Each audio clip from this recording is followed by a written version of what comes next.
अहाना और उसकी महिला टीम अपनी कड़ी मेहनत का फल लेकर घर लौटती है।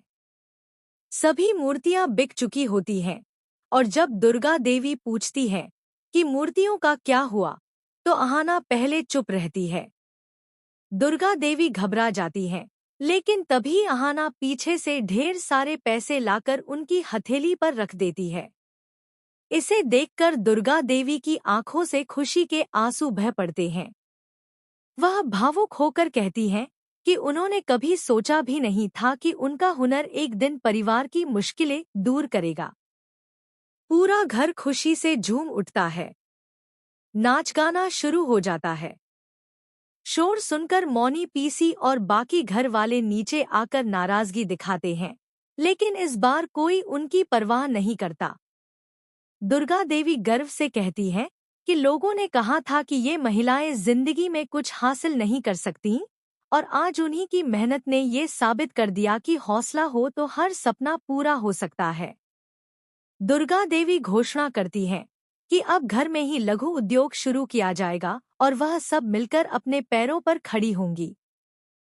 तीनों बहुएं और मिली बेहद खुश होती हैं। लेकिन इसी बीच अर्जुन को डर लगने लगता है कि अहाना उससे आगे निकल जाएगी और उसका एटीट्यूड बढ़ जाएगा।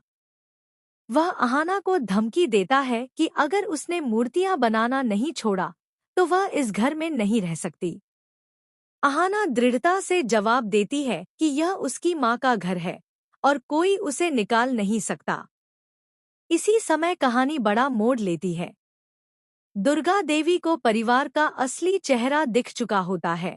बुआ जी और चाचा जी किस तरह घर पर राज करना चाहते हैं, यह सब सामने आ चुका है। उन्हें डर होता है कि अगर कल उन्हें कुछ हो गया तो उनके बच्चों को बहुत तकलीफ उठानी पड़ेगी। इसलिए वह बड़ा निर्णय लेती हैं, वह पूरा घर अहाना के नाम कर देती हैं। यह सुनकर सभी हैरान रह जाते हैं। अहाना भी समझ नहीं पाती कि सासू माँ ने इतना बड़ा फैसला क्यों लिया। लेकिन दुर्गा देवी कहती है कि उनकी तबीयत ठीक नहीं रहती और उन्हें लगता है कि घर की जिम्मेदारी किसी काबिल व्यक्ति के हाथ में होनी चाहिए, और वह काबिल सिर्फ अहाना है। घर अहाना के नाम होते ही बुआ जी के सपने चकनाचूर हो जाते हैं। अर्जुन भी समझ जाता है कि अब वह अहाना से अलग नहीं हो सकता, क्योंकि घर की मालकिन वही है।